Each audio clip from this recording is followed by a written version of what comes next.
The classic Queenslander is not only beautiful, it's ours. Developed over 150 years ago to cope with our sweltering climate. So why would you want to try and reinvent it? And in the process, do you lose what was so special about it in the first place?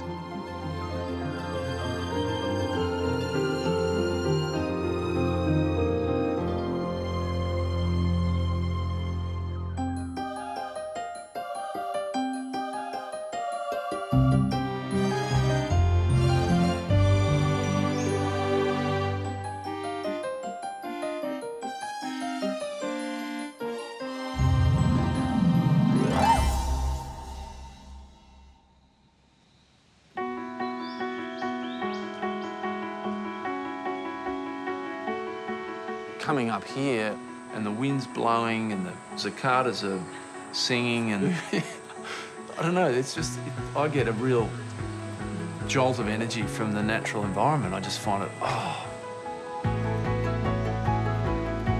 The stunning natural beauty of Mt Tamborine in Queensland, created 22 million years ago by a volcanic eruption. This rich, fertile land and lush green hills are only an hour's drive from Brisbane. So maybe here, boys, we can start with these ones. Making it the perfect escape for city dwellers David and Sarah Hobart and their boys, Ben and Toby. Oh, they're beauties. Yeah, get up there.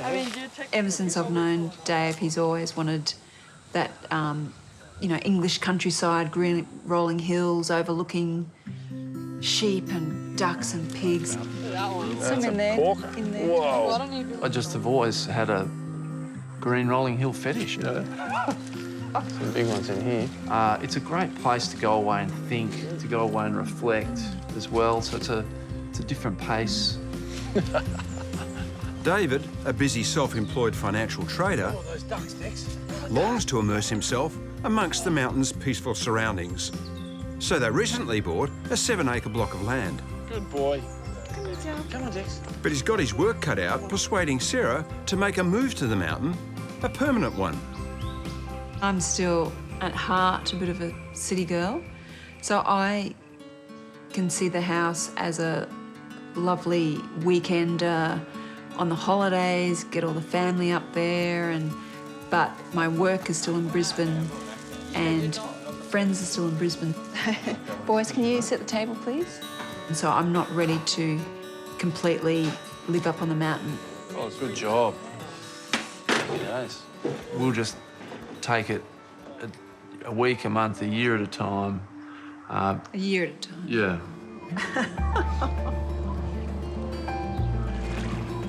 To help realise David's lifelong dream, he's called upon an old uni friend, rowing rival James Russell, who just so happens to be one of Australia's top architects and is known for creating homes which interact with their surrounding environment. The question to James was, mate, would you take on something like this that's... Because, you know, we've got a limited budget and, it's an hour away from Brisbane and he's a bit fancy. Oh, it's a Zoolander, mate. I can hear my T-shirt. Hang on. James has agreed to take on the project, and even though they're a competitive pair on the water, they hope to make a great team on dry land. Talk about a magic morning. Yeah, it was lovely. There have been hours and hours of discussions. By the time it's on site, it should be delightful. And it should be beautiful surprises rather than kind of angst or discomfort or unhappiness. Look at that. With the combination of James's vision and David's passion, perhaps the final outcome will persuade Sarah to make it her home on a permanent basis. That's great. I'm hopeful that, Sarah will actually come up to the mountain at some point. And it's not just Dave's little getaway. So I think when put the rose petals out and make it a sure. lovely... I'll be throw in a there. dash of romance. Yeah, why not? That helps. Good. Okay.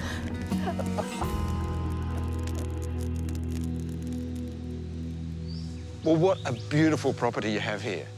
Yeah, no, we feel pretty lucky. We wanted to make sure we had something that had a nice northerly aspect. Yeah. And tell me about the design. It's sort of I guess, a slash between Queenslander, Asian, A small cottage feel. With an Italian courtyard. Yeah. That's it. Your head's probably going, oh, gee. So it's a mixed bag. It is, yes. One of the things that came out through our conversation with James was insects, because we're quite close to a creek, and Sarah and insects don't get along, as opposed to the rest of us. You are an insect magnet, are you? Yeah, they love me. So we want that outdoor, indoor kind of thing. But so he came up with the wrapping basically the house in this sort of like a fly screen, really. How much of a leap of faith was Yes. it? Oh, massive, all the way. To go with something that all you don't the way. really understand. Don't understand anything, so totally handing it over and just going a little bit of that, but just, I do trust him. What about you, Doug? Do you understand it? Well, I wouldn't want to talk myself up too much in terms of understanding, but I mean, I've got a reasonable handle on what it is and what it isn't. This design is all about connecting to the environment. The house, which is built on a slope, consists of both indoor and outdoor spaces. The main bedroom is situated behind the open-plan kitchen, dining and sitting room, which can be opened up or closed down to the elements, depending on the weather. The finishes will be pared back but moody. Think wall-to-wall and finely crafted hardwood timbers, which will create a cosy and cocoon-like space. To make the most of Mt Tamborine's balmy climate, there's a large covered outdoor dining area with built-in cooking facilities, which step down to a huge courtyard complete with a giant fire pit. Downstairs, nestled into the hill, is the boys' domain. An outdoor veranda with views to the rainforest will connect the two bedrooms to a bathroom and laundry.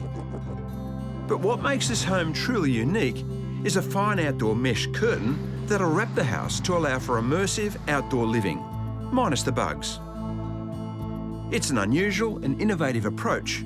You could say the ultimate fly screen. So how much are you going to spend? 800. That's definitive. Yes. And how big's the house?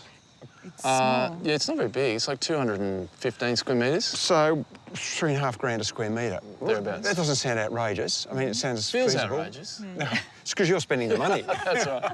Have you decided whether you'll go for a fixed price contract?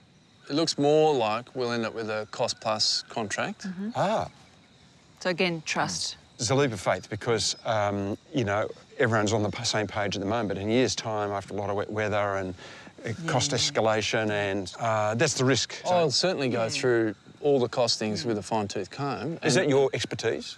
No. Is that your expertise, Sarah? Who's going to... Because I'm reasonable with a spreadsheet. Well, someone's got to be good at spreadsheets. With an open-ended contract, tracking everything, looking ahead, what's been ordered, and when it arrives, that's got to be paid for. So it's not just bills coming in. No, for that's sure. right, yeah. We've built in for us enough wiggle room for some contingency, but I'm happy to stand pretty firm. If you have to. Yeah, that's right. How long is it going to take to build? They've said about 10 months. That's quick. Yeah. Yeah.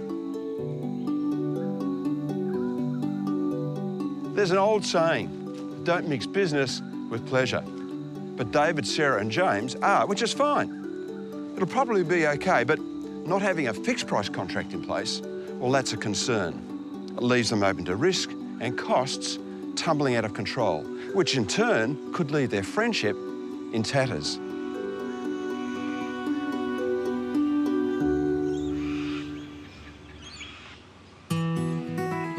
It feels to me like David and Sarah are walking into the unknown. They don't really seem to know what their house is going to look like, and they're placing a lot of trust in their old mate James to get it right. Well, James, have a look at this house. Oh, Pete. It's a classic, isn't it? It's fantastic. I'm meeting him at this stunning old property to explore the inspiration behind his vision. Tugs at the heartstrings a bit, doesn't it? Oh, you can imagine kids mucking around on there, people dining out on the veranda. It's really beautiful and a beautiful way of life.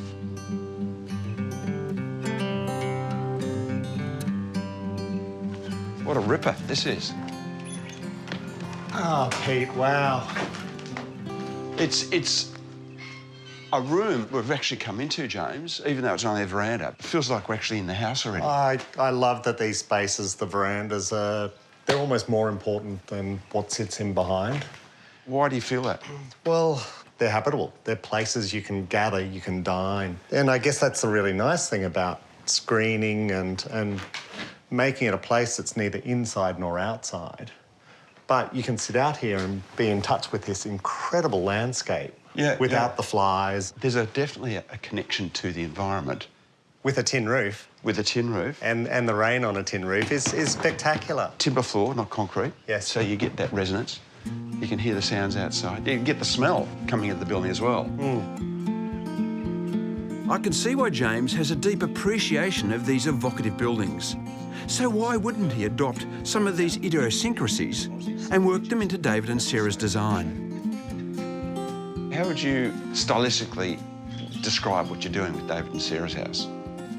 So it's taking probably the most beautiful bits from the Queenslander and not putting the Victorian bit in. James is preserving the wraparound veranda and replacing what you might call the heart of the house with a grand courtyard. It's a bold and potentially beautiful idea. So how do you get David and Sarah to understand what you're doing? A lot of people can't read plans. Have they got it? Probably not completely. Is it a risk? I think there's a small risk, a small negative risk, but I think there's an even bigger upside to it. That I think the surprises will more than likely be, wow, I seriously did not expect this was going to happen. James is taking a bit of a gamble because not all surprises are welcome ones. The builders have sent David a revised estimate. It's gone up by 25 grand, and that's before work's even started. Having a cost-plus contract, most people think I've got rocks in my head, but the boys, they know where the budget is, and they know I'm kind of pretty hard around it. So, I'm pretty confident I'll have good visibility over the cost part of the process. One of the benefits of working for himself is that he can manage his own time. So to keep up with what's happening on the site, he's got to live part-time on the block. But he's not exactly roughing it.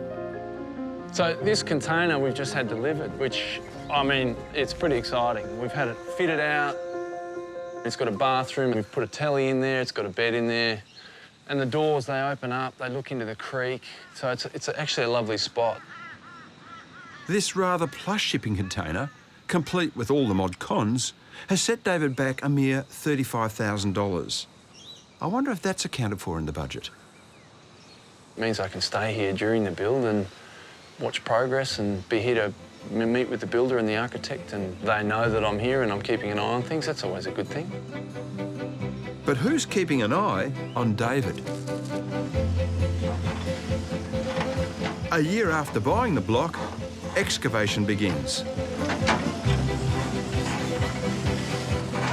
So where the main part of the excavation's going is down closer to the creek line, which is where we find most of the rocks. Of course, that's where we've decided to put the house, so, that's a little risky, but fingers and toes crossed. If they hit a boulder, which is too big to move, it'll delay excavation and potentially mean redesigning the house. Neither option is desirable, and both are expensive.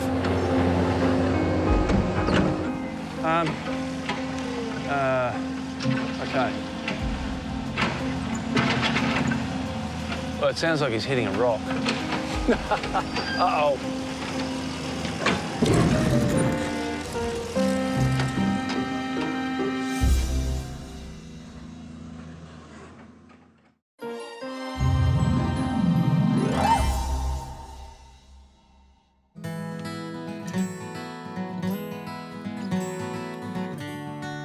For the past century and a half, Australians have engaged in a love affair with the grand old Queenslander. And what makes it particularly unique is that it's been designed to suit the local climatic conditions. And here in Queensland, that's hot and wet. They're elevated off the ground so that they breathe. The buildings cool down very quickly. They've got extended roof lines, so the building and the windows get out of the sun and out of the rain.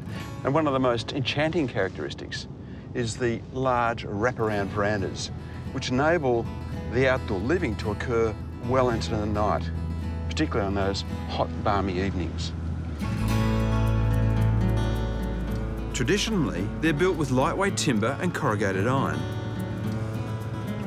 I think the architect, James Russell, has very cleverly adapted the essence of what makes a Queenslander, so the house he's designing is relevant for today's living. So, you know, there's a bit of groundbreaking thought and invention going on here.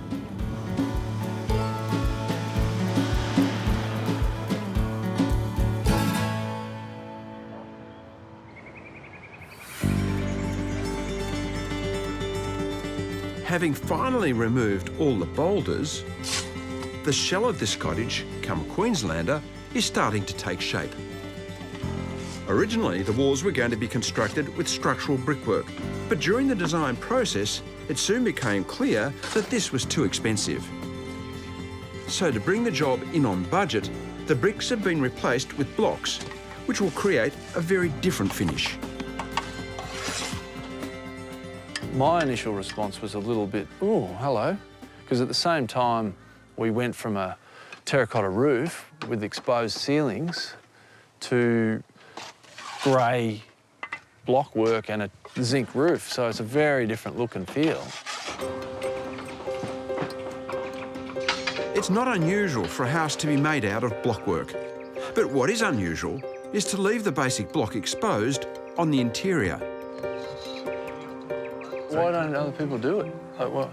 Well, a lot of people like things to be covered in plasterboard and shiny, but for me, I think it takes away the craft, the idea or understanding of how it's made. But it won't all be exposed. Some will be rendered. The render is very similar to what they call a wet dash render. They skim it first and then flick on render and don't trowel it. So it's very textured and bubbly. It's not that spiky 70s kind of render, but it's a bit, or it is. It's a very spiky 60s, 70s render. Yeah, right. This work is well and truly underway, but I'm getting the impression this is more James's dream house, and David and Sarah are just going along for the ride. I mean, I didn't conceptualise a block wall, you know, facing the inside of the bedrooms, and now I'm really, I mean, it's another one of those little presents that gets unwrapped. I don't know. I think this is the first of many surprises, maybe. Uh-oh.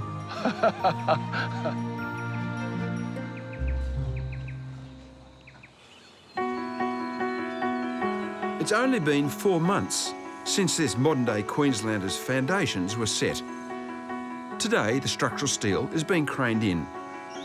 The beams weigh over 4 tonnes and cost $23,000.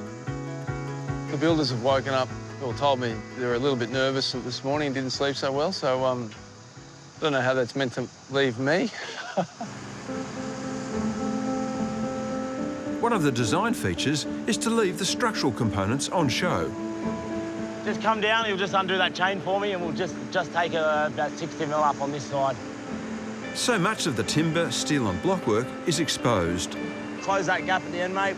But that also means any mistakes are on display too. I mean, it's exciting. It's also a little bit stressful because if you're out by, you know, millimetres, then they've got to get the fabricators on site so hopefully everyone's done their maths right. Righto, Shawnee. River on, mate. We'll close that gap at the end, mate. We'll land it. Got about a foot to go. Hold. Beautiful. Well, there we go. No hiccups at all, in fact. And now we get a real sense of the framing of the house. So I'm tickled pink. Like, it's really, really great.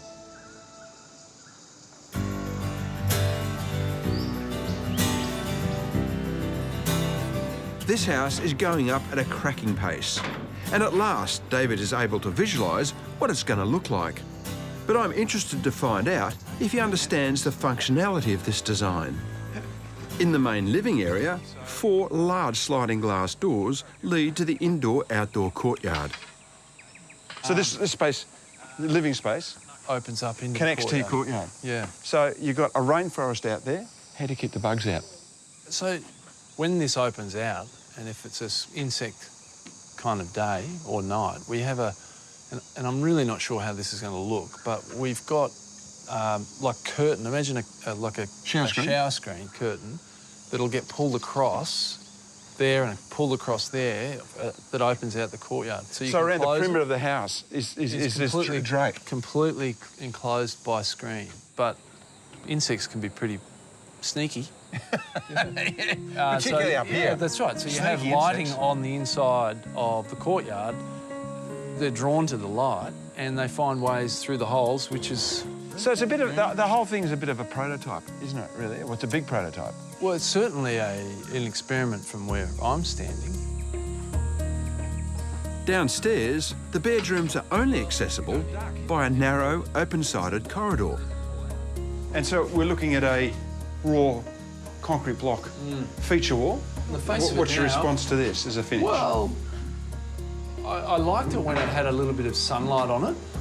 There's no sunlight on it now. There's no sunlight on it, and there won't be any sunlight on it, so I'm not sure. So jury's out. Yeah, jury's out with me. This is going to be all fly wire out here, yeah? Yeah. So how do you keep the rain out? So we'll just have glass sliding doors that retract back into here. So this is outdoor decking. So you go out of this bedroom, I'm stepping outside into the rain. Yeah.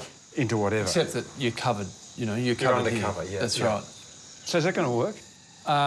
If the rain's howling in from this side, west, I think, coming in this way, just means you get wet. So the screens will diffuse the rain. So if it is like that, there'll be a mist. It won't be direct rain. It'll break the velocity, but not the moisture. That's right. It'll still be moist. So that's, there's a little bit of nervousness around that. So where do you stand now with the budget? Yeah. We've got a fresh set of budgets to completion in now, and we're about 25 over. So we're sitting about 850 to completion. That's excluding your expensive, exclusive penthouse. Oh, of course. Container and penthouse. Excluding the 10 grand for the air conditioning. Call it 860. Yeah. Okay, if you want to throw that 35 in, it's closer to 900. 900.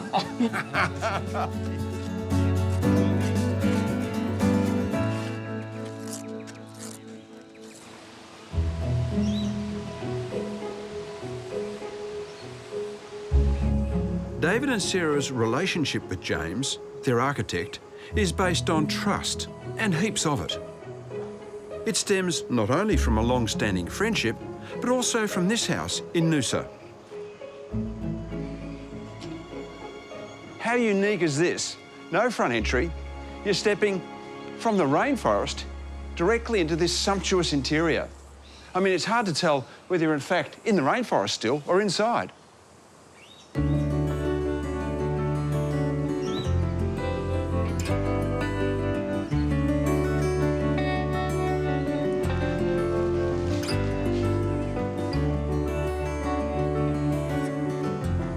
The light in here is absolutely incredible.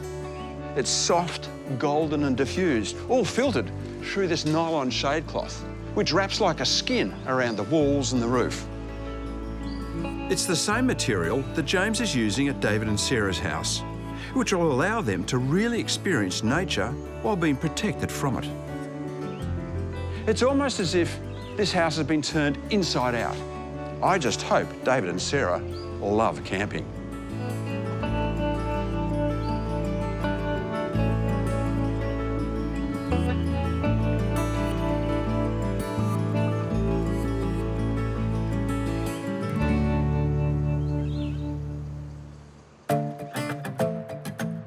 Back in Brisbane, Sarah's been busy working as a speech pathologist and looking after the boys, while Dave's been helping up on site.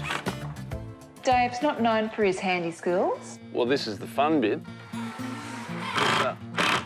Look, so far, the builders have ticked it off and gone, you know, that's good. The builders have only had to pull off a couple of sheets that I've drilled in, so, you know, so far we're doing pretty well. He comes home saying that, gee, that was a hard day's work, and oh, gee, I'm aching.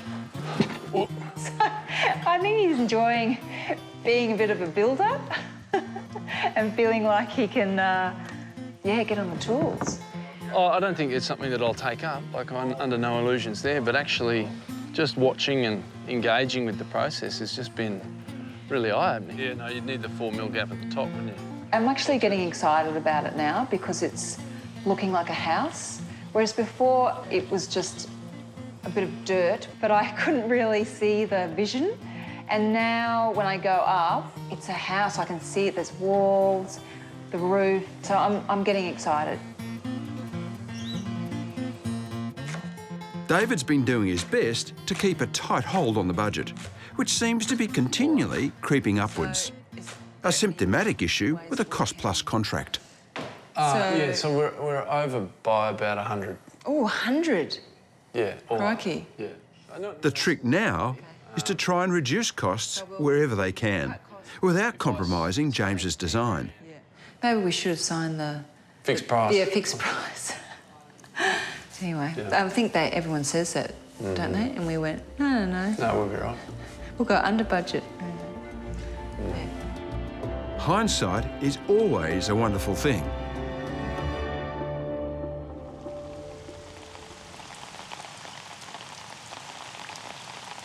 Back on site, there's another surprise for David. I only found out 2 days ago that that window is, in fact, not glass. So it's tiled along with that back wall. I've been looking forward to them pulling the tape off it because I wanted to be able to look out that window. But turns out it's not a window. I mean, the window opens, and then you can see, but it's not glass. Come on, mate. Yeah.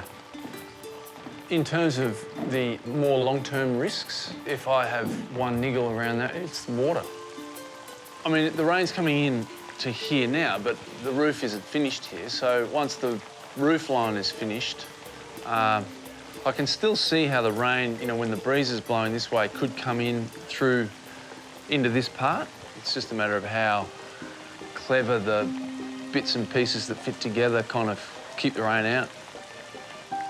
Which I don't know. At this moment, I don't know how that works.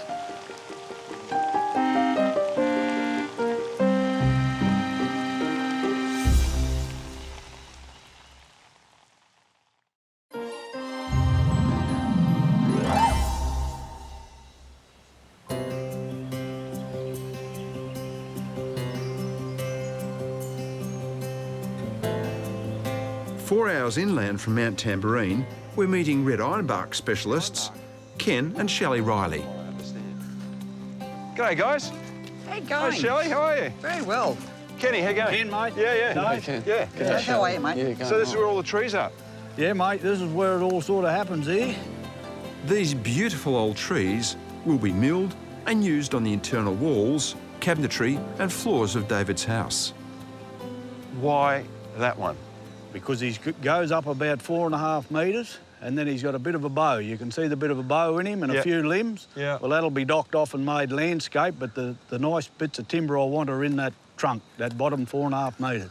And so how old is this tree, do you think? Between 80 and 100-year-old. Goodness me. So Yeah. very slow growing. Very slow growing. So what is it about ironbark that makes such great timber? It's a very durable timber. Like, you can put it anywhere outside and the sun won't alter it at all too much. And it's got a real red grain. It comes up real... Mate, I can see it all over your hands. Yeah. That's what you look, you got red in your fingers. Yeah. Is it in high demand? Yes and no. The chippies don't like it. Too hard to put a nail through. Yeah, well, you've got to pre-drill it.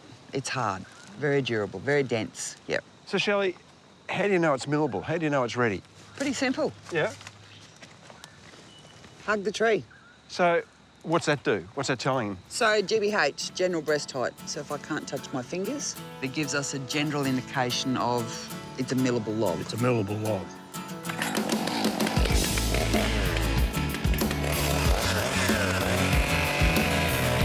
Cutting down the mature trees gives the younger trees more space and sunlight to grow.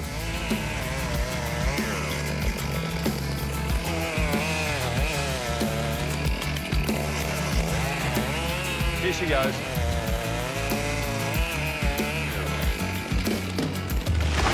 Oh, did you see that? Oh, my God. Plenty of dust. Plenty of dust. God, I couldn't believe how quick it went. Yeah. Nice job, Kenny. Yeah, mate. It's very quick. Yeah, it was. Look at that for grain, mate. Solid as. But that must be tricky, like actually working out which parts and trying to get the full length of timber. Like, how do you actually... Well, Dave, it's all about reading the log correctly. Yeah. Just comes with practice.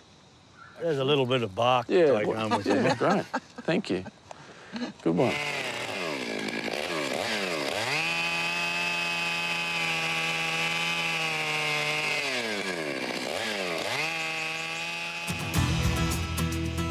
Right. Yep. Yep. Up on site, the glass for the sliding doors is being installed, which will keep David and Sarah cosy in the winter and allow the breeze to run through the house in the summer. Keep it lean. Well, the only complications are we don't have a lot of head height with the roof trusses, and we normally wouldn't do it this way, but we've got no room on the floor to lay it flat. Can we lean it towards me, Jack? Yep. You right, Nick?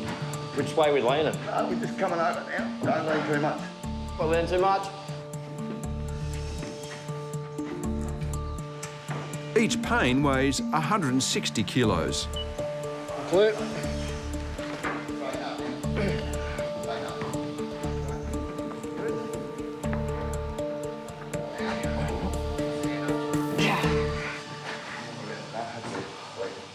All good. It was a little tense, actually. Yeah, a little stressful. I think it looks fantastic. Like, just... Bottom in first. The scale of the glass, it really, yeah, it's just amazing. It really does capture that indoor-outdoor thing. Ta-da!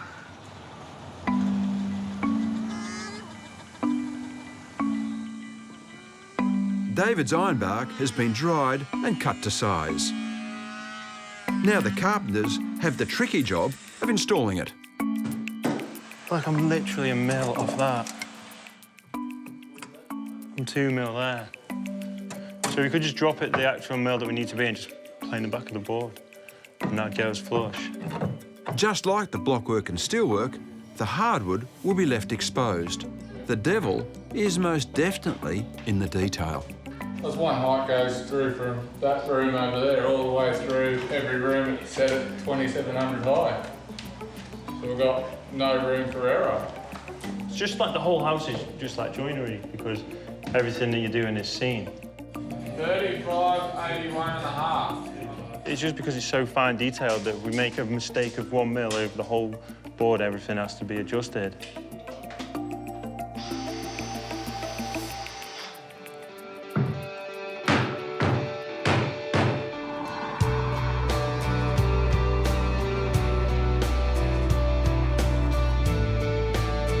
With the house now coming together, David's keen to show it off.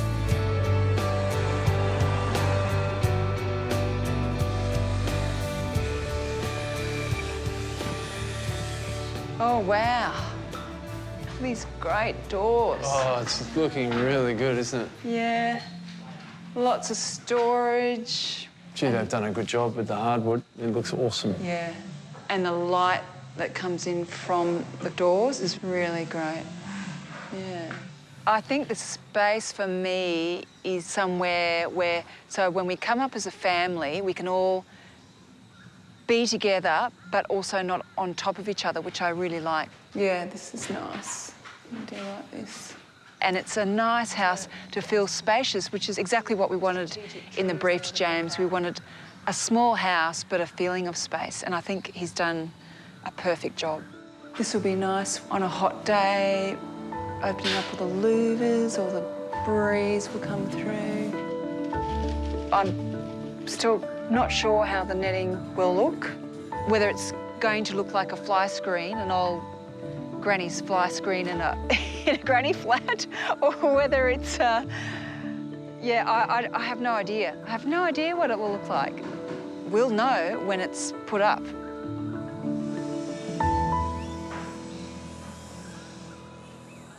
But David's keen to get a better understanding of the netting, so he's come to meet Claude from NetPro, where the cloth is manufactured.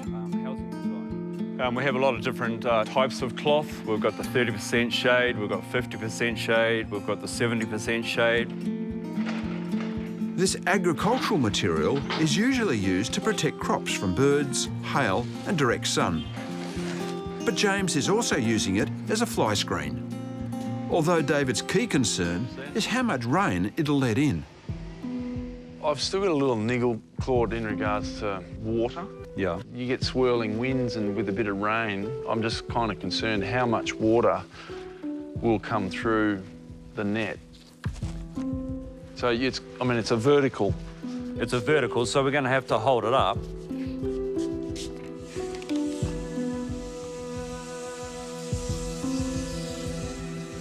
Yeah, it's, I mean, it certainly lets water in, but it's more of a mist for sure. It'll be interesting. I mean, there'll be times when it's going to be, it'll be wet. On our deck, it'll be wet. I mean, and if we didn't want it to be, we would, you know, build a wall like everyone else.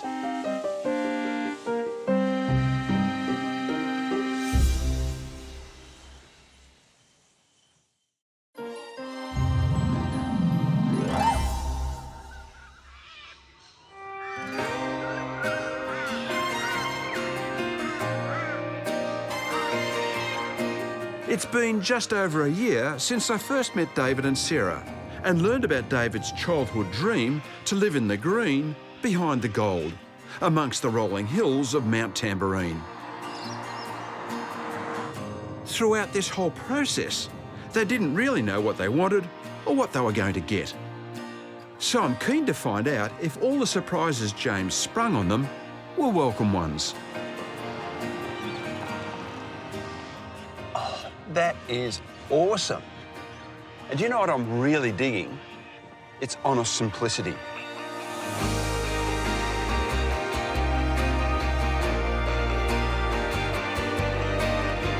What an elegant building.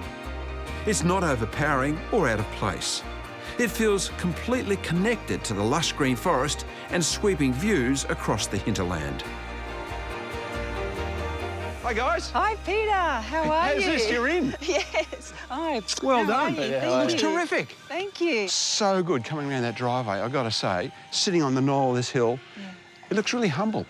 Well, we wanted something simple, nothing ostentatious or anything, and I think James has achieved that, so. So now you see it here, and all the textures and finishes and the black steel, the timber. What do you think about the whole composition? We couldn't be happier. Like the stucco, I had so much. I was worried about living in some 1970s kind of house, which I didn't like the texture, I never liked the feel. To me, it's one of the great features of the house. For me, the outside has a wonderful, varied palette, but I'm looking into the bowels of the house, and it's very moody and intriguing. Yes. So, can I go and Would you like to come can and I go have a and look? see that? Yes, you can. Come on in. This house is a compilation of the best hits of Aussie tradition and invention. The corrugated iron, very outback.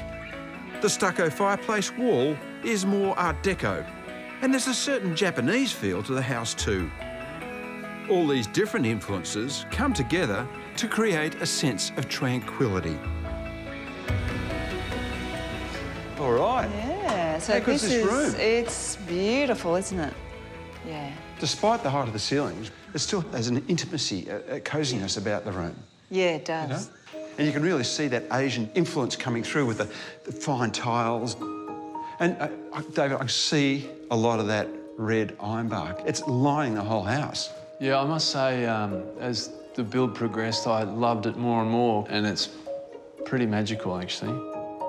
What's terrific about this house is how nuanced all the detailing is.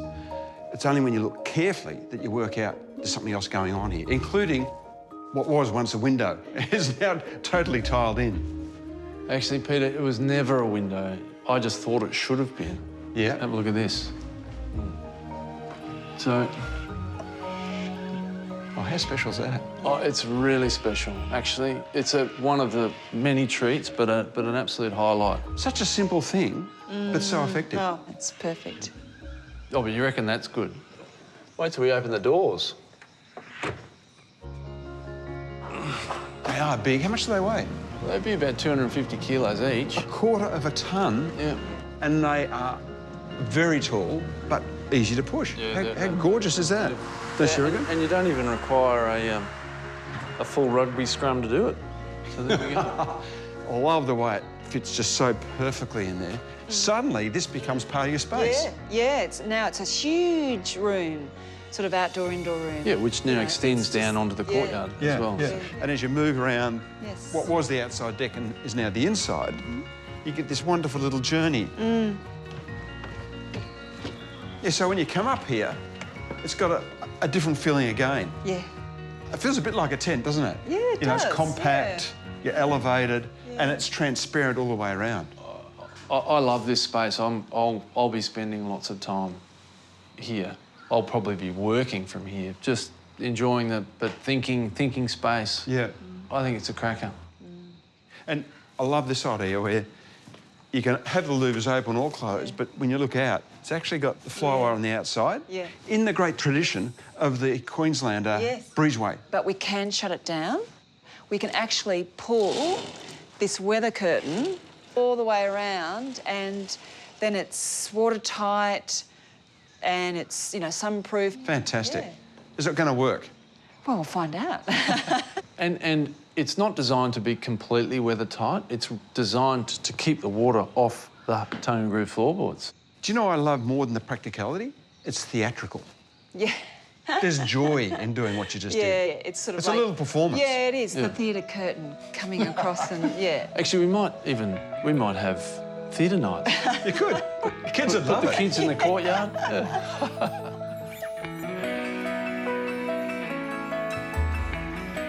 Downstairs leads to the boys' bedrooms. The light dapples beautifully through the floor-to-ceiling mesh, which diffuses the harsh summer sun and allows the breeze to flow freely.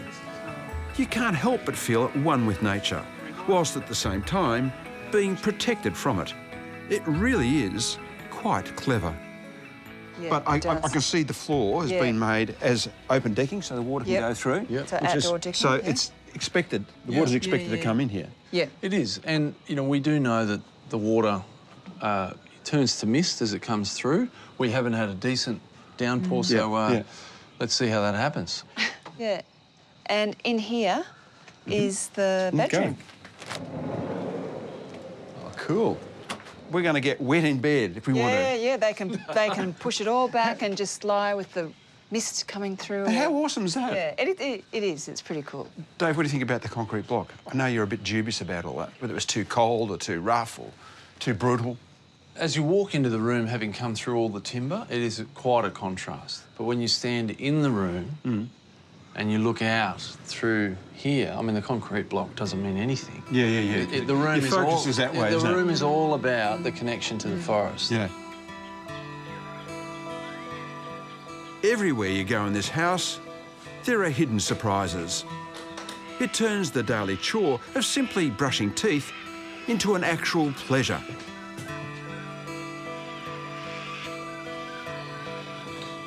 You can gaze up to the sky in the open-air shower or throw open the bathroom doors and relax in the tub. There's even a secret reading nook off the master bedroom, a quiet space to enjoy the forest view. On first appearance, this house looks simple, but far from that, it's rich in details and delight. So I just wanted to ask, do you relate to this house? Do you feel like it's yours? Is the identity that's been created here something you both connect with? I love the relaxed simplicity of it. It is fancy and whatever, but it's not a big, over the top. It's very understated and, yeah, so I really identify with it. I love it. So what about you, David? we handed it all over to James. Like we told him what we kind of wanted, and you know, gave him some very loose sort of specs, but he's captured us really beautifully in this house. I feel relaxed and at ease. I love it. I love it. No question. Just love it. So the budget was 800,000. Where did it end up? Well, it was closer to 950. So about 20% over budget or thereabouts. So that's not too bad. Yeah, no. That's not too bad. Yeah. The big question that's been unanswered here is commitment, long-term commitment. And Sarah, you're always a bit doubtful whether you'd put your roots down here. Has your attitude changed? Now you see the building, you can move through it? Yeah, it's still, you know, my thing was, am I ready to live here full-time and retire? Well, I'm still not going to retire yet, particularly now the budget's over. But definitely we'll be coming up, you know, every week. Yeah, I couldn't get Sarah up here in the container very often. So this is all good news to me. I guess the real decider for Sarah will be the screens to keep out the mozzies. Or was that a curtain? It looks beautifully made. Well, it's different to what we thought it would be. Yeah, what did you think it would be? We thought it would be more in line of that same black sheer netting that would go all around. So it's white, and it's and it's very very lacy and yes. ephemeral. I mean, it's not tough and bold and strong like the rest of the house. Yeah. It's just very fragile, gauze-like material. It is. It's just got some lightness about it. That is, even that curtain moving behind you, it kind of has a sense that we're floating, or you know, in amongst the clouds. It's just lovely, I think. I mean, now standing here with it all pulled, it is kind of nice. Is it going to keep the insects out? I mean, the bottom's floating around, there's a gap around the top. Well, that will be anchored down, and then we'll address, I'm not sure about the top. Could it just have another flap draping on the outside? Perhaps. This was a big part of screening off bugs and mozzies. So I guess time will tell on that one. Yeah, that's right. But let's face it, the whole house is a damn experiment, isn't it? It is, yeah. So we'll let you know in a year's time how it's all going. The more time they spend in it, the more this house will reveal itself. And early signs are they're going to love it. Cheers. Cheers. Cheers. Fire looks good, Benny. Nice job, mate.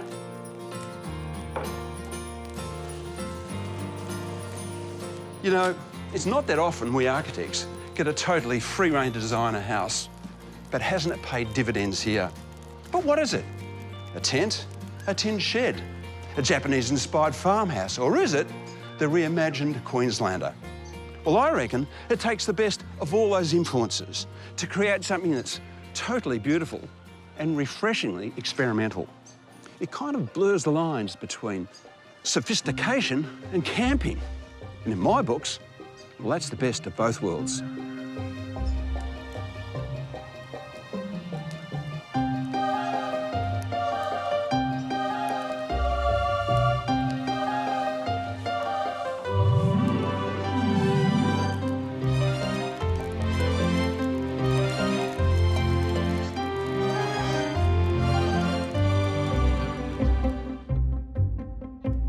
What if you're a bit handy and you invent a revolutionary new idea for building?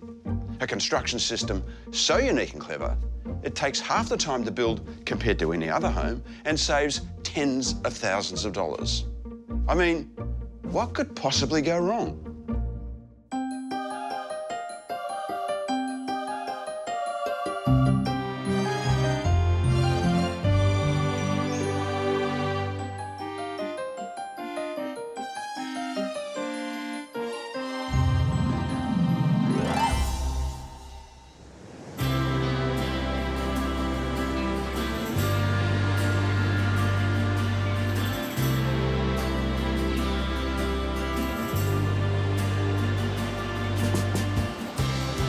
Craig and Barbara Chalk live in Dee Why on Sydney's northern beaches, 20 kilometres from the city, in this 1960s beach shack. They've got 2 children, Sienna and Ollie, and a Kelpie Cassie. We bought it with the intention to knock it down and rebuild. It's taken us 15 years to get to this point, and we're finally just getting around to doing it.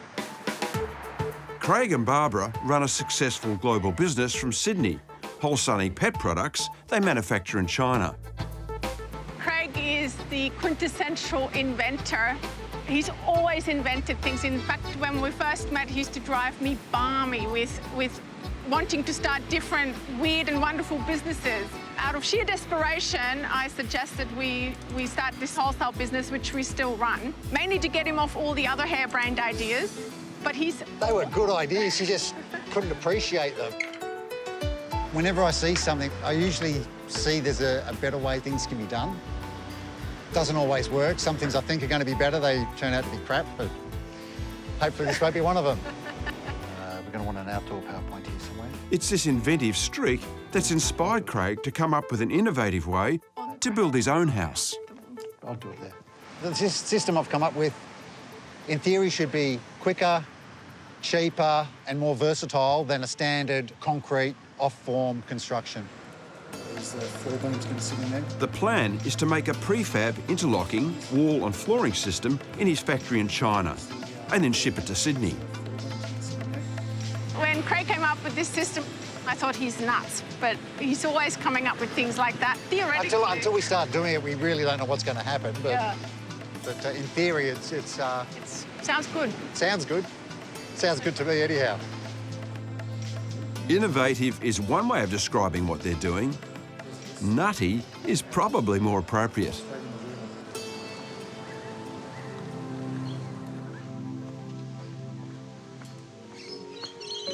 Craig and Barbara bought their house for $715,000 in the year 2000.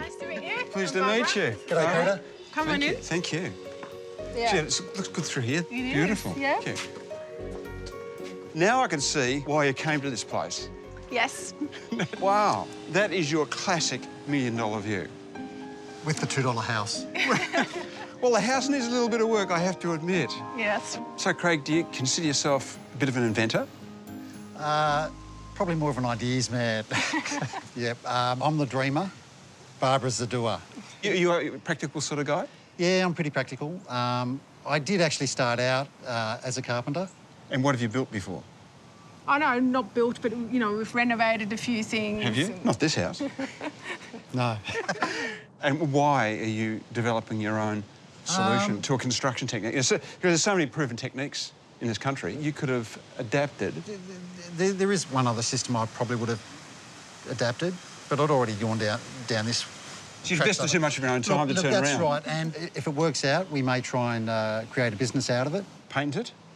Yes. We've applied for patent yesterday. You are serious, you see. You are. Yeah. So you're the testing bed. Yeah. You're the prototype of a new system for construction in this country. Yeah. So nobody else would be silly enough to let us test on their house, so we're doing it on our own house. You must have been... The old house will be totally demolished to make way for Craig's prototype. While prefab panels are not new, Craig's panels are essentially 2 fibre cement sheets braced with metal studs and lined on one side with insulating polystyrene. Once they're in place, Craig's invented an interlocking steel rib system that slots into the top of them, acting as formwork for the concrete floor above. Walls, ceilings and floors are then joined together with concrete, making it not only fast, but cost-effective and super strong. On the basement level, there's a granny flat opening to the back garden, while street side is Craig's enormous workshop. One floor up is the kids' domain with 3 bedrooms, a media room, as well as a 16-metre indoor lap pool with its own climbing wall. On the 3rd floor, at street level, there's a double garage with a huge open-plan kitchen, living and dining space opening out onto a north-facing balcony. Finally, at the top of a floating Jarrah staircase is the master suite and study, facing a terrace garden and their gorgeous sweep of the coastline. But possibly Craig's kookiest invention is an enormous multi-storey trapdoor system where he can lower projects 2 floors down to his basement workshop. To say this is an ambitious undertaking is an understatement. What do you see as the biggest challenges? Look, for me, the thing that's probably concerning me the most is getting the system prefabbed, manufactured in a timely manner. Yes. Just organising everything from here to be done over there, I think that's the challenge. And you can't be flying back and forth every 5 minutes. And so you've got the plans, it includes everything. And have you had that costed? Yes. You're about to start, do you know where you're going? Yeah, so the quantity surveyor had it all costed, the whole project, and it came back with 1.94 million. And that's what we're working towards, I guess. And how long is it going to take? Well, that's the question, isn't it? Look, originally we were hoping to be in by Christmas. Christmas is only... I know, 8 months away, so... We're not going to kill ourselves over it, but certainly before June next year we'll be in. So that's, worst case, 14 months to complete the house, or at least make it livable. Ordinarily, I'd say that's a fairly realistic timetable. But given the scale of this job, on a steep block, and the challenges of manufacturing and shipping the panels from another country, I'd say that's optimistic.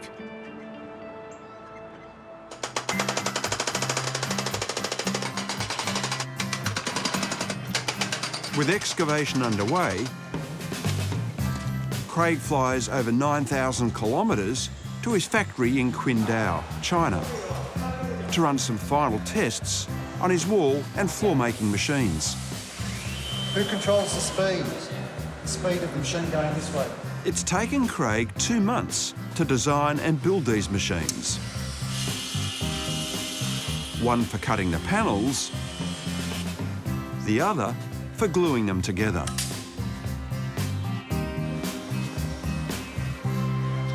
Look, making the panels is not hard. Making the machines was a friggin' nightmare. And we still have a few problems to solve. Can you see if this one can be adjusted down? But the gluing machine isn't the only sticking point. The biggest problem is probably me not being here. What's the problem? I haven't had highly skilled staff over here to put the machines together.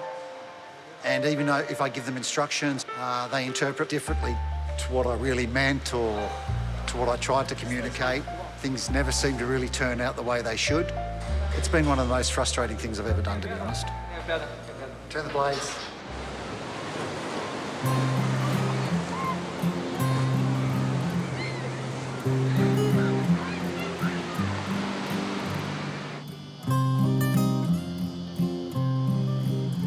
Nine months has passed since Craig and Barb started demolishing the house. But progress has been painfully slow.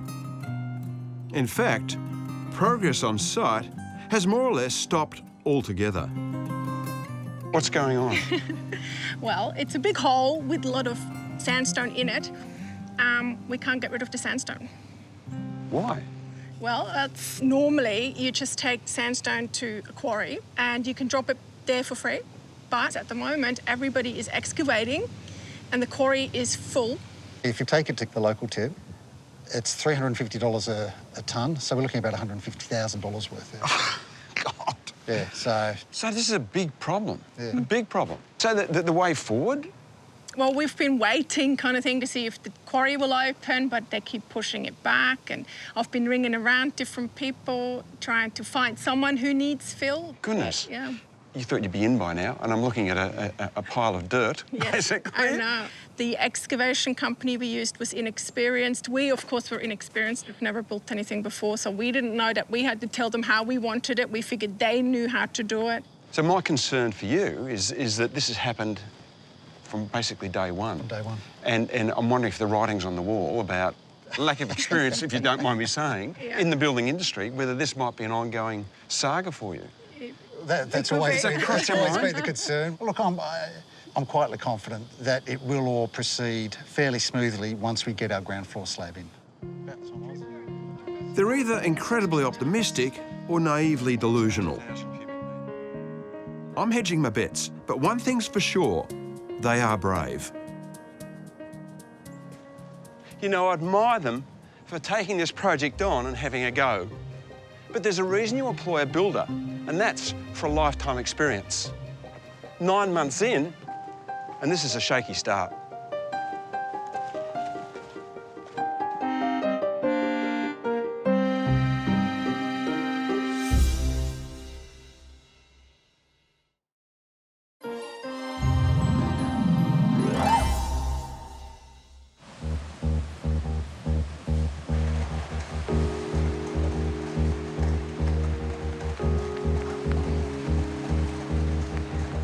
Craig and Barb are a year into the 14 months they planned on building their 4-storey home, but construction hasn't even started. And while they've finally managed to get rid of the rubble, there are still problems both on and off-site. Bad weather has caused them to cancel their first concrete pour. And unbelievably, Craig is still ironing out endless issues with the computerised drawings his Chinese workers need to manufacture the walls. They'll have a little 2D drawing for every panel they cut. I'm putting it all into one big CAD program so I can see that, yes, that's correct and that's wrong, and we tweak it all until every panel looks right, and then I say, OK, cut all that out, and they should cut it out pretty much without mistake.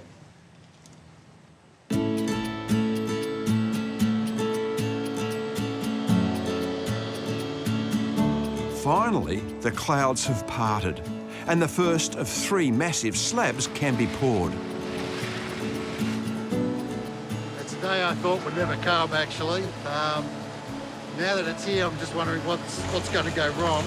Beginning to think the job's a bit jinxed, but if it all turns out well today, I'll be a pretty happy man, yeah. Look, it's already got a bit that's smooth. Our first bit of finished concrete, almost. But already, there's an issue. Is there another one? No. That's the first one going. Everything comes to a standstill because the trucks carrying the concrete are running late. So when I asked for 20 minutes apart trucks and in 40 minutes we've had one load, I can't deal with this. I can't have 40, 50-minute delays between trucks. That's why I booked it in 9 days ago, I think. All right, I need them 20 minutes apart. 40 MPa in this sun, it's not going to go down well. If the first batch of concrete begins to set before the next, it causes a cold joint, a structural weakness, which is not a great start. What about the third truck? Is it at least coming quicker or what? But the second one should be here by now, yeah? Feel free to call. Okay, what's the number? Hi, it's Barbara Chalk. We've got a concrete pour booked in today in DY. Right. We've been waiting 50 minutes and the second truck still hasn't turned up. So you're telling me you only got one truck? No. You're not reloading the first truck? Here we go. No? It's here. Make sure the next Just one turns up. Barbara's, she's Swiss, German Swiss. She's got Germanic blood in her, and if something needs doing, she gets it done. But, yeah.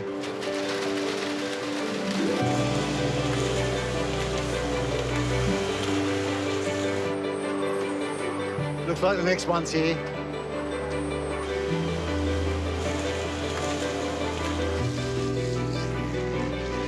See, there's truck number 4, my precision organisation.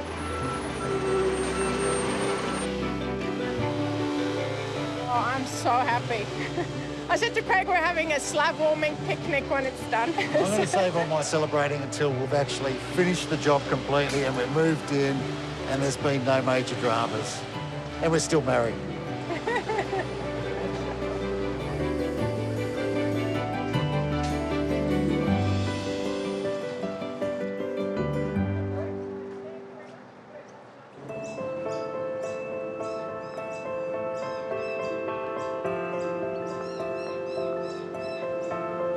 It's now 15 months since excavations began. And while Craig and Barbara hoped they'd be moved in by now, delays on site and in the production line have been endless. But finally, the first container of panels has arrived at Botany Bay. Turns out that was the easy bit. Getting them to site is a whole different problem.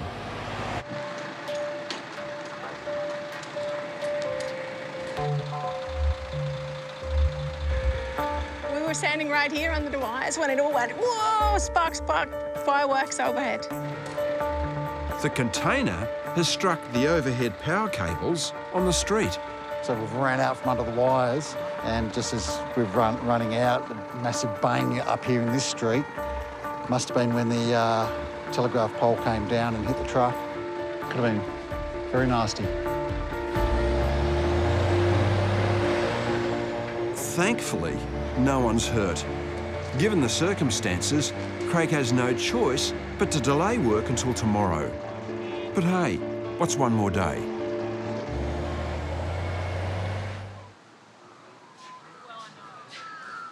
Eventually, the pallets are safely on site, but they're heavy, and with no forklift, Craig, being Craig, has fashioned his very own lifting device.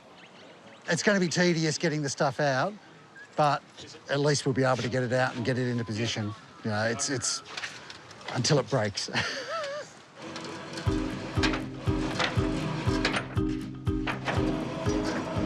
Oh, that's just going over here. Craig's contraption seems to do the job.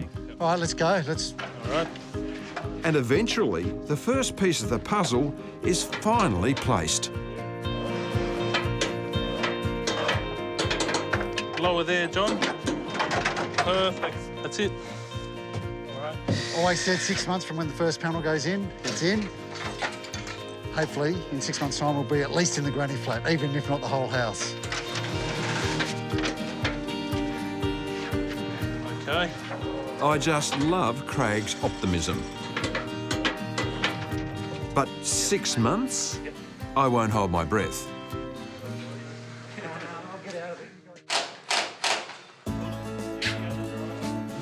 In the space of a week, the walls go up and the beams go down. It's like one giant Meccano set. This system looks incredibly robust and logical. It's robust, that's for sure. I mean, there's so much structure there. Has it done your head in? Absolutely. It's been the hardest, most tedious thing I've ever done in my life, I think. You can see everything is numbered, and there's crossouts on the numbers, and they're renumbered. So just that ordering of assembly has to be so accurate. Yeah, you can't get one component out of place. And this space before us is ginormous. That's your workshop. What are you going to do down there that requires such a big space? Well, I've got to have a lot of tools in there. Yes. A couple of benches and room for, I don't know, motorbikes or cars or something. So, you know, just stuff. And how do you get a car through 2 levels? I'm going to put in a couple of trapdoors. A trapdoor in that level and then a trapdoor in the garage.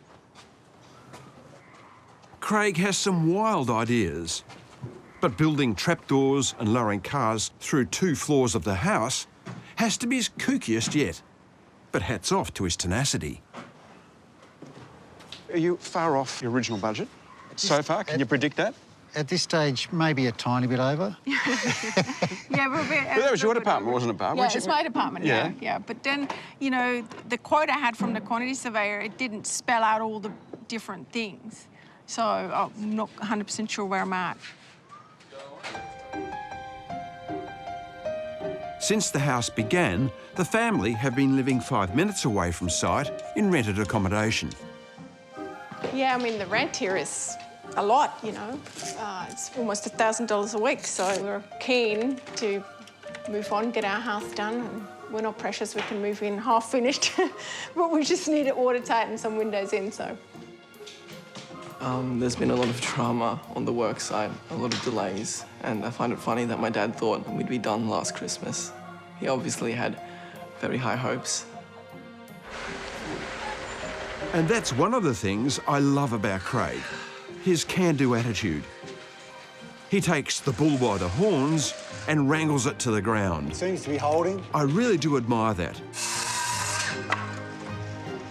But the fundamental problem is that both he and Barbara simply lack the necessary skills to build a house. Hey, Barbara. Hey. Good. How are you? Use one of these? No, don't vibrate these walls. Hey? Don't vibrate these walls. Why? No way. Why? You'll blow them. But it won't go to the bottom otherwise. Yeah, it will. Look, see this concrete you've got, right? You vibrate that, these walls, you're going to put too much pressure on them and you'll break them. Do not vibrate these walls.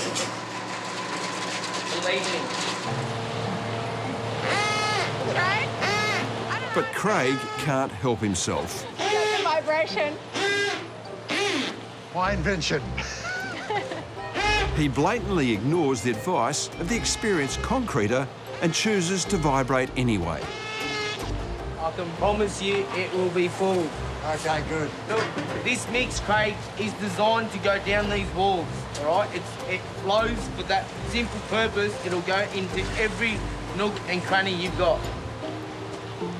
Especially if I use this. It's pretty good, eh?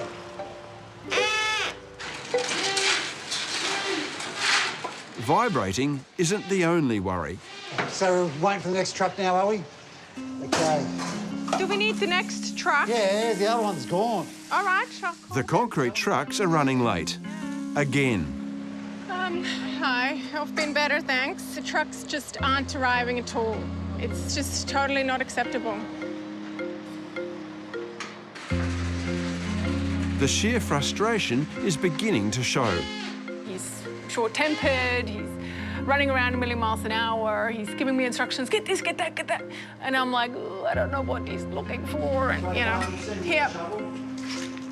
Yes? Yep. He seems to know what's going on. I'm just a go-getter. I just do what he tells me to do, so. Yes? Did you kick all the Rio over into the centre of the walls? Not all of it, no. We'll go and do the rest of it, thanks. All right. See ya. I've been told. With the arrival of another truck, concreting the basement walls begins again. And so does Craig's vibrating. Sorry? Got a crack. Yeah. Bad? Yo, what are you doing? I pushed it too far. Oh, what are you doing to me? Craig, you're killing me. Yep, I that. Yes, told you, do not vibrate this stuff. Jesus. I did not need that one. Well, what the vibrator's done is just put more pressure inside that wall that was already full of concrete. So what he's done is he's put that vibrator all the way down and he's created a weak spot for it to pop. It was full, shouldn't have been vibrated, and we would have been right. Mate, I'm not vibrating anymore. No, I'm not gonna let ya. Jeez. Now you gotta brace it. Okay.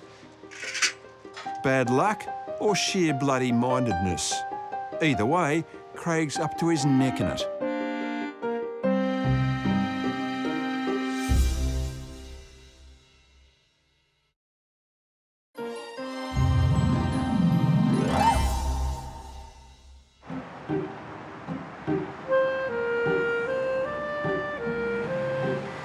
Craig and Barb are hitting every obstacle that stands in their way. With more panels due from China, customs are checking imports for asbestos. Even though their paperwork's in place, their latest container, along with everything inside, has been seized for inspection. You know, the inspection costs money, the container, to move it off the wharf to the bonded warehouse costs money. Every day there costs money where the container is stored. Everything costs a lot of money. You should just pack the stuff to the new house into suitcases. Okay. And just to add a bit more to their ever-increasing stress levels, their landlord wants his house back. Can you take your drums apart, Ollie? We're putting everything in storage, and then we're moving into a furnished house for 8 weeks. Then friends of ours are going on holiday, so we move into their house for 2 weeks. And then we actually go overseas to Switzerland to see my family for 5 weeks. And then when we come back, we're homeless and don't know where we're going. But hopefully soon, after we get back, we can move into the new place, or at least into the granny flat. Break anything? Ow! Just bang it next to the... This one? Ready? She used to just attack me when I played the drums and bark at the drum kit. And so now she just entertains herself. For hours sometimes. We tried to get her to do it in time, but she always jumps the gun, like a 1, a 2, 2.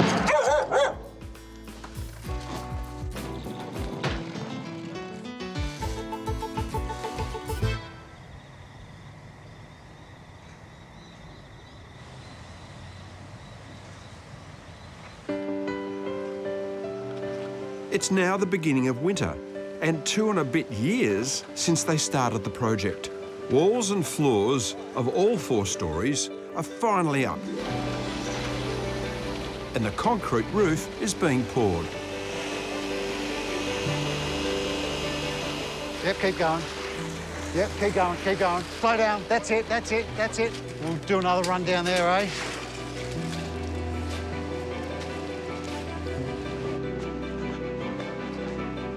$547 panels, 370 cubic metres of concrete, and 3 rental properties later, we finally have something that resembles a house. A very large one, with a lot of work still to do. Stairway to heaven, Craig. Yes, it's getting there. Fourth story. Looks amazing. Oh, look at that. That's beautiful up here, isn't it? So does this kind of make you feel like it's all worth it when you get up and you appreciate what you've done here? It's been painful, I've got to say. But it will be worth it in the end. We're about 1.5 years past where you thought you might be finished. Yep. And I'm looking around going, a lot of work to go. Yep. Is the slowness of the construction due to you trying to play builder? When you could have got a builder to do it. That's probably the big problem. Because they've got all the tradesmen ready to go, yeah? And you're trying to source tradesmen who have no commitment to you. There's not an ongoing relationship. No, look, the tradespeople has definitely been a problem, the lack of tradespeople. It's basically been me and a couple of backpackers do 90% of the work. So when you started all this, your patented formwork system was a big component, a big deal in terms of the invention and the knock-on effect. How's that going? The patent office has come back and said not inventive enough, although everybody looks at it and says never seen that before, but anyhow, that's for the floor system. The wall panels, yeah, no, they've been done before, so there's nothing to... So this is going to be a one-off. It's not going to be... It's a one-off. It's I've zero interest in pursuing anything else in the building industry after this. That's it. You're totally burnt. Totally had it. Totally had it. But you lose the... I can't believe it. After literally years of development, effort and dollars, Craig's dream of revolutionising house building is over. They've had a few blows, but this is a biggie. It's certainly solid. But only halfway through the build, there's nothing they can do but push on. We've done an absolute power of work. None of this was here. Last time I was here... Yeah, this is the cinema room where we are. I'm going to have a screen on the wall there, projector over that side. What about this big thing here? This ceiling that somehow is going to miraculously come apart. This trapdoor will be hinged on the top edge over there. It'll lift up here. This one will have to come up as well, this trapdoor we're standing on. Open them both up, drop things down to my workshop down below, and I can hide down there. Well, no one's going to hear you down there, that's for sure. That's it. Craig doesn't do things by halves, and this lap pool is no exception. It holds 95,000 litres of water, twice as much as your average pool, and will even come complete with a climbing wall. This is damn deep. It is deep.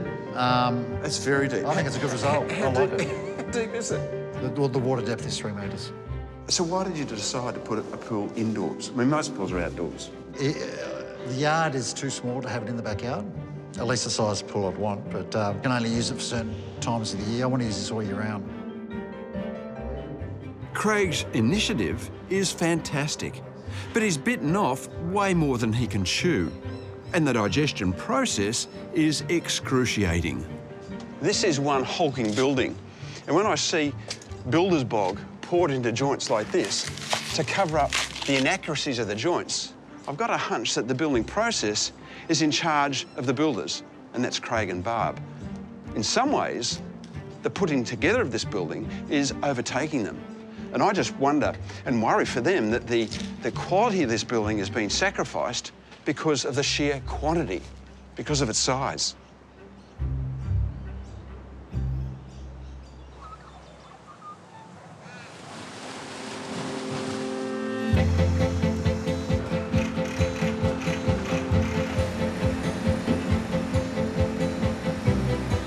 With the pressure on to get the house to Lockup, Craig's putting in long hours on site. Craig starts at 7 o'clock on site every day, stays on site till, you know, all hours really, till dark or whatever. He's also worked most weekends, so yeah, it's been a hard slog. Whenever there's a deadline, I always push it to the last minute, so I was here till 1 o'clock last night doing some waterproofing. People talk about Lockup, you know, getting to Lockup, but I never realised just what a moment that would be. Lockup is this milestone, you know, which I've been, you know, waiting for a long time. All right, beautiful. These are good. Yeah. Good to see something. Brand new. Good to see something in. I know, it's good, isn't it? So it's waterproof, it's secure. Yeah. Is there a sense of achievement? Yeah, absolutely. Getting it to this stage? More relief, I think. How long now do you envisage it'll take to finish this beast off? As you can appreciate, we gave up guessing how much longer a long time ago. Realistically, it could be Christmas, but... That's only... 4 months ago. Well, 5 less. months. So are you on track? Big picture? 1.9 million finish? Well, I certainly hope that we come in under the 1.9 finish, yeah, because Craig's done a lot of work himself. So it's actually about $5 million. Yeah, When you look at the real cost. Absolutely. That's what I reckon it's worth. But Absolutely. she just sees me as her slave, so it's worth nothing, you know? She just feeds me and that's it. Yeah. Craig really has put his heart and soul into this project. They both have. He's been on site throughout the entire build, not just overseeing it, but doing much of the physical work himself. Craig is stressed, but I'm really impressed how well he's taking it. You know, he's never sort of had a nervous breakdown or whatever, which I think I probably would have had. So, no, he's just plodding along, pushing. He's frustrated and, you know, wishes it was finished, but he's very resilient, really. It's taken a lot longer than what I originally expected. We're so over it, it's not funny. I think it's a running joke that every Christmas that rolls around, we want to be in the house, but we're not. I have no idea why it's taken so long. It just does. Hang on, there is another piece. But there is some progress. After 3 years scaling ladders, Craig is finally preparing the stair treads to fix into the wall. It's Jarrah from Western Australia. It's a fantastic timber. It looks really nice. Good red colour. I think they're going to look really good. There'll be blemishes and faults in the timber, but that'll just give it character, I hope. The timber is 100 years old, recycled from an old wharf in Melbourne. To stop it shrinking over time and becoming unstable, Craig's up to his old tricks. He's building a drying box, using an air conditioning unit, some tubing, and the odd bit of duct tape. I came up with the idea in desperation. This blows out, it blows out cold, dry air, whereas we need warm, dry air. So we've got to divert the cold, dry air into the intake for the waste air, right? So we've got cold, dry air going in there. And hopefully blow out warm, dry air. This one goes onto here, this one goes onto here, and that one goes onto there. You got it? I think so, yeah. All right, good.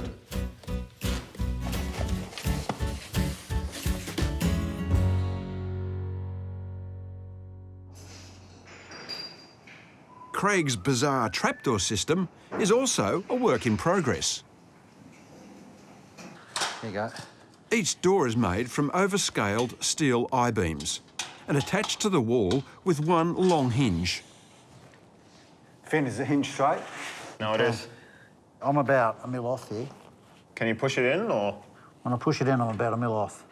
Rather than go for a small hinge on either side, I've gone for one long one, but that means if it's not put in perfectly, if it's bent at all, then the trapdoor won't open or close, at least not without breaking something.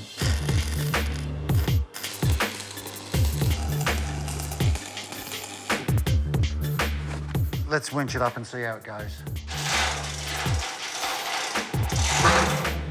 Now that didn't sound good. No. We do have a crack in this weld. That's because something is not 100% straight. We stuffed up on one spot. We stuffed up on... Don't beat yourself up. I'm going to put it back down now and weld it up properly. It's too dangerous. It's too dangerous.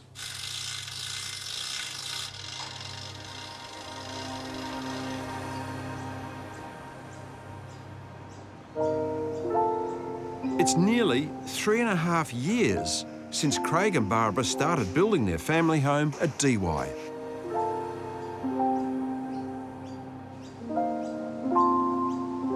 Here you go, babe. For Craig, the mental and physical pressure has really taken its toll, but dogged determination kept him going until a few weeks ago, when disaster struck.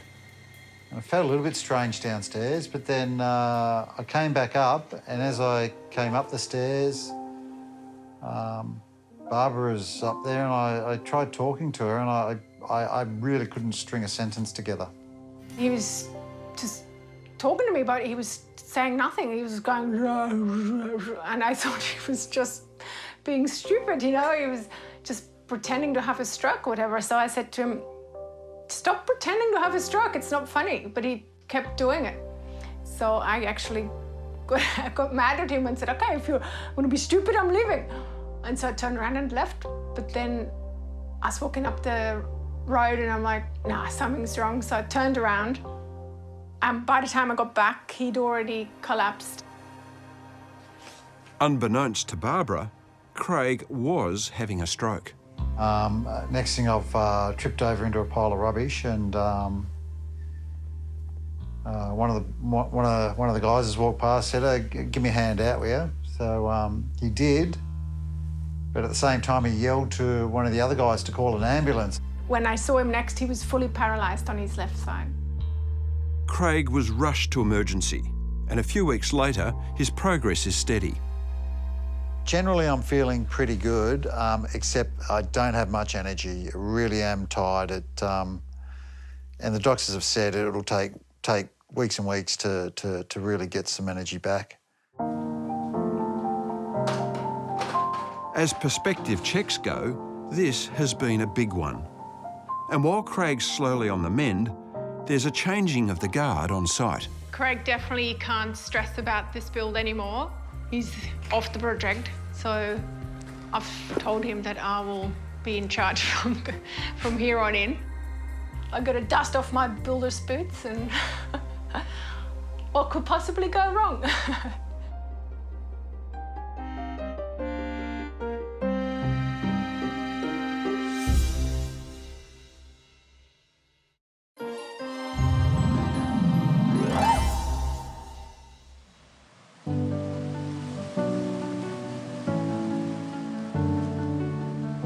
When it comes to a good-to-be-alive vibe, it's hard to go past DY on Sydney's northern beaches.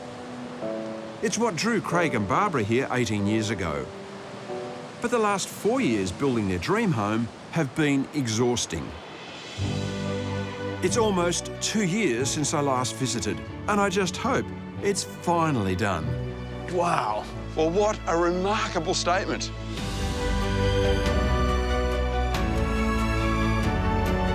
It's crisp, it's smart, and do you know what? The best thing of all? It's actually finished.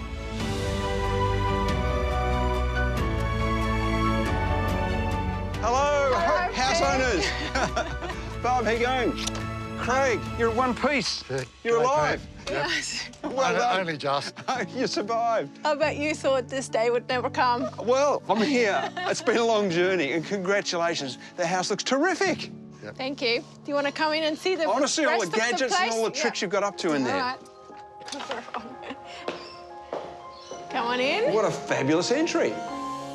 This is a great piece. Yeah, it's great, isn't it? Yeah. My lovely garden. I'm loving these cantilevered treads. Yes. They're always a bit of a concern, so we put a garden bed there to stop people walking into the treads. Barb, this is absolutely beautiful. Thank you. You must be so pleased. Yes, we're really happy it's finished. And it's bright, it's clean and done. And do you know what? The white composition you've got in here amplifies the effect of what's out there. Yeah, thank you. We're just happy it's all finished. planned. It's all planned. You sound a little bit defeated. I'm a beaten man. Well, you took a lot on yourselves, didn't you? Just a bit. If I can do it, why would I get somebody else to do it? Despite this project's size and, at times, torturous history, the open-plan kitchen, dining and lounge room is warm and well considered. A simple yet elegant backdrop to that remarkable view, which only gets more panoramic the higher you go. I love the look of this stair. Yes, Craig's pride and joy. I can understand why. I love it because it feels like you're floating. It's really magical. This is the master bedroom. Of course it is, and it's amazing. With the good view. It's extraordinary. Yeah. I feel on top of the world here. Yeah, it's great, isn't it? Oh, yeah, it's lovely. I can't imagine what it's like to wake up here every morning. It is pretty special. Barbara pushed us to move in. I wasn't happy about it, but the first morning I woke up, my head was on the pillow, opened my eyes. I'm looking straight out the window up to Long Reef, sunrise. It was amazing. It was Craig, all your dreams have come true. Yes, no, it's good. And you've gone to the trouble of putting your own arid garden on the roof. Originally I was thinking of a lawn, which means lawn mowing and stuff. That was a stupid idea. This garden is great. And it's an arid garden, low maintenance. Yeah. We can't kill it, no. Okay, come out to see the view. I'm just so looking forward to this. Yes. We've made it. Yeah. I feel like I want to sing opera. Go for it then. This is just incredible. This is a nice spot. It's a great spot. Are you joking me? People give their back teeth for something like this. You don't get sick of it. Never get sick of it, yeah. Can I buy it off you? Now, we've put so much effort into it, it's not for sale and we're not moving anywhere, ever. 1 month ago, absolutely. 2 stories down is what could only be described as a teenager's paradise. With the kids' bedrooms looking out to the view, there's also a giant games room come private cinema leading to the indoor pool. This is pretty awesome. This is the kids' level. Well, your kids never going to leave home with this. No, exactly. How magic is this? The climbing wall was an absolute corker of an idea. I know. And it's taken, well, I remember it as being a dark, dingy hole of a space. Yeah. And with the water and the light coming in the climbing wall... It's a bit more inviting now, isn't it? It's quite magical. Yeah. 16 metres long, 3 metres deep, and heated to a balmy 27 degrees, the pool is designed for year-round swimming. Then there's the 300-hole climbing wall, the sauna, and the spa. But it is a mini resort, let's face it. Yeah. What you've got from the top level down to this level, yeah. It's just got everything. Oh, as you would find in a 5-star hotel. We're not planning on going on holidays, we're planning on staying here. This is it. It might take a while for Craig and Barb to step back from this project and appreciate what a remarkable home they've created. It's been 4 years of relentless toil, but finally, it's over. Well, what an incredible journey you've had here. There was a time there when we didn't think we were going to get to this point, I think. It was a lot harder than I thought. I took too much on myself. Planning it so that more work could have been done by contractors, trades, would have relieved a lot of pressure. Was it about a money thing, saving dough? No, I think it's perfectionism, no? Initially, it was a novelty, yeah. But the novelty soon wore off. And how much of a toll has it taken on you both? I think it's taken a massive toll. It's something I would never want to go through again. You know, we'll get over it over time for sure, but it's definitely something I would never do again. We're not doing it again. And Barb, Craig's been wounded by this process. Mhm. How have you travelled? How have you managed? Oh, look, before Craig had the stroke, he pretty much ran everything. Then after he had the stroke, obviously, then I was required to be here more, and I found it really difficult. You know, I was out of my depth, like I don't know how it should be done. And so the only thing that saved me was that Craig, you know, came out of hospital and he was very tired for about 2 months. But then he got better and he spent more and more time on site again, and in the end he was here full time again. So that's why we're finished now. And the house was going to cost around 1.9 million, I think, when we originally spoke, over 4 years ago. Yeah, yeah. Where does it end up falling? So I think by the time it's all washed up, it'd be about 2.3. Wow, and that's throwing all your energy and work into it as Yeah. well. To be honest, the money is the least of my concerns because it's the physical and mental toll it's taken. That's yeah. Yeah. I'll get over all that, so I will be able to enjoy that. Oh, look, I think this is an extraordinary effort, what you've done here. You've got to give yourself a bit of a pat on the back. I mean, what will it take for you to actually enjoy this place? Not having to set the alarm clock and open the door to a tradie in the morning, yes, then I can enjoy the house, yeah. If you had to do it again, Craig, what would you do differently? Everything. It might take a month or 3 for Craig to fully recover from the stress of this undertaking. But he's now got the perfect refuge. His giant workshop in the basement, accessed by possibly his most bizarre invention to date, a double-storey trapdoor. So, Craig, you've got to do this every single time you want to get access to your man cave. That's right, but All the this idea gotta is come that I drop my hobby down there, which might take me 6 months or a year or something, and then I take it back up, so that's not a problem. Craig, are you ready? Yes. Okay. Open sesame. I'm pressing buttons. She's pressing buttons. Okay. Oh, here it comes. This is quite bizarre to see the floor breaking in two. Hello. Hi, Barb. Hey, Pete. What's impressing me here is the sheer magnitude and scale of this. This is not lightweight steel. It's very heavy duty. That's massive, massive. Yeah, you can have a whole party on that, you'll never fall through, yeah. The dungeon has opened up. Is this the start of something? Is this a prototype that you're gonna run out around the world? I don't think so. I don't think there'll be too many other people wanting this in their house, but I think I'll use it. I do think I'll use it.